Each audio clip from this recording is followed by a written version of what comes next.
గ్రామానికి వెళ్ళినప్పుడు లక్ష్మీని చూశాను. ఆమె చాలా అందంగా ఉంది. నేను బైక్ నడుపుతూ ఆమెనే చూస్తూ ఉన్నాను. తర్వాత ఆమె ఒంటరిగా ఉంటుందని తెలిసింది. మా ప్రాంతంలోనే ఉండటంతో రోజూ ఆమెను చూసేవాడిని. ఒక రోజు ఆమె నన్ను గమనించి, ఎందుకు రోజూ అలా చూస్తున్నావ్? అని అడిగింది. మీరు చాలా అందంగా ఉన్నారు అని చెప్పాను. అవునా, అందుకేనా? అని నవ్వింది. అవును, మీరు చాలా ఆకర్షణీయంగా ఉన్నారు అన్నాను. నాకు తెలుసు, కానీ రోజూ అలా చూడొద్దు, ఇబ్బందిగా ఉంది అని చెప్పి ఇంట్లోకి వెళ్ళిపోయింది. సాయంత్రం ఆమె కనిపించినప్పుడు హాయ్ అని నవ్వాను. ఆమె కూడా నవ్వి ఇంట్లోకి వెళ్ళింది. మరుసటి రోజు ఉదయం ఆమె బయట శుభ్రం చేస్తుండగా చూశాను. ఆమె అందం నన్ను కట్టిపడేసింది. ఎందుకు అలా చూస్తున్నావ్? అని అడిగింది. మీరు చాలా బాగున్నారు అన్నాను. హా, నీ చూపులు అర్థమయ్యాయి, కాని ఇప్పుడు వెళ్ళు అని నవ్వింది. మీరు ఇంత అందంగా ఉంటే నేనెలా వెళతాను? అన్నాను. అయితే నేనే వెళతాను అనింట్లోకి వెళ్ళిపోయింది. సాయంత్రం ఆమె బయట కూర్చొని పని చేస్తుండగా నేను పక్కన కూర్చున్నాను. ఎందుకు ఇలా కూర్చున్నావ్?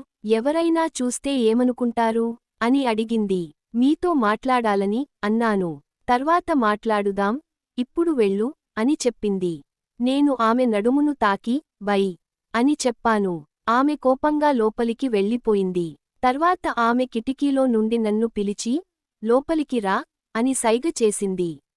నేను ఇంట్లోకి వెళ్ళగానే ఆమె తలుపు మూసింది. ఇందాక నీవు చేసింది ఏంటి? అని కోపంగా అడిగింది. అలా చేయాలనిపించింది అన్నాను. నీ చూపులు రోజూ అర్థమవుతున్నాయి. నా వెనక ఎందుకు పడుతున్నావ్? అని అడిగింది. మీరు నాకు చాలా నచ్చారు అని ఆమె చేతులు పట్టుకున్నాను. ఆమె నా కళ్ళలోకి చూసింది. నేను ఆమెను గట్టిగా కౌగిలించుకున్నాను. ఆమె కూడా నన్ను కౌగిలించుకుంది. కాని వెంటనే విడిపోయి, సారీ, నీవు ఇప్పుడు వెళ్ళు, నాకు పని ఉంది అని చెప్పింది. నేను నీకు నచ్చలేదా? అని అడిగాను. ఆమె నిశ్శబ్దంగా ఉండిపోయింది. నేను మళ్ళీ ఆమెను కౌగిలించుకుని, ఆమె వీపును తాకాను. దయచేసి వెళ్ళు అని ఆమె చెప్పింది. మరుసటి రోజు ఉదయం ఆమె బయట శుభ్రం చేస్తుండగా, హలో అని నవ్వాను. ఆమె నిశ్శబ్దంగా పని చేసుకుంది. నేను ఆమె దగ్గరకు వెళ్ళి, ఆమె వీపును తట్టాను. ఆమె అరిచి, ఏంటి ఈ పనులు? ఎవరైనా చూస్తే ఏమనుకుంటారు? అని అడిగింది. ఎవరూ లేరు కాబట్టే అన్నాను. నీవు నాకు నచ్చావు, కాని ఇలా చేయొద్దు అని చెప్పింది. అప్పుడు ఎవరో వస్తుండగా, వెళ్ళు, ఎవరో వస్తున్నారు అని చెప్పింది. సాయంత్రం ఆమె నన్ను ఇంట్లోకి పిలిచింది. నేను వెళ్ళగానే తలుపు మూసింది. నేను ఆమెను వెనక నుండి కౌగిలించుకున్నాను. వద్దు, ఎవరికైనా తెలిస్తే తప్పుగా అనుకుంటారు అని ఆమె విడిపోయింది. నా భర్త విదేశంలో ఉంటాడు. నేను ఒంటరిగా ఉండటం చూసి చాలా మంది ప్రయత్నించారు, కాని నీవు నాకు నచ్చావు. అయినా ఇలా చేయడం మంచిది కాదు అని చెప్పింది. అంటే నేను నీకు నచ్చానా? అని ఆమె చేతులు పట్టుకున్నాను. ఆమె నవ్వుతూ తల వంచింది. నేను ఆమెను దగ్గరకు లాక్కొని కౌగిలించుకున్నాను. నీకు నేనెందుకు నచ్చాను? అని అడిగింది.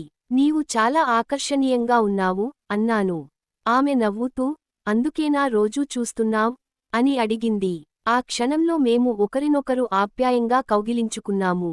ఆమె నన్ను తన గదిలోకి తీసుకెళ్ళింది. మేము ఒకరినొకరు గట్టిగా కౌగిలించుకుని, ఆ క్షణంలో పూర్తిగా మునిగిపోయాము.